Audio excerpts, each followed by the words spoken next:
എനിക്കറിയാൻ പാടില്ല അവന്റെ കാര്യമൊന്നും. ചോദിച്ചാലും കടം. അവൻ വല്ല പെണ്ണും കെട്ടിയിട്ടുണ്ടോ ഈ മാതിരി കടം വരാൻ? ഇതിൽ കീറിത്തുണ്ടാക്കി ഏതെങ്കിലും ഒരു ഷർട്ട് ഇടിയാൻ വാങ്ങിച്ചതാണ്. പെങ്ങളെ കൊച്ചിന്റെ ബർത്ത്ഡേക്ക് സ്വർണം കൊടുക്കണം.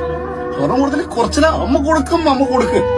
ഈ പണിയുടെ ക്ഷീണം കൊണ്ടേ കിടന്നുറങ്ങിപ്പോ 3 മണിക്ക് എടുക്കുമ്പോ എന്നിട്ടിങ്ങനെ കിടക്കാണ്. എന്താ ചെയ്യണ്ടെന്ന് അറിയാൻ പാടില്ല. ഇതൊക്കെ എങ്ങനെ ഒന്ന് കൂട്ടിയൊപ്പിക്കും അറിയാൻ പാടില്ല.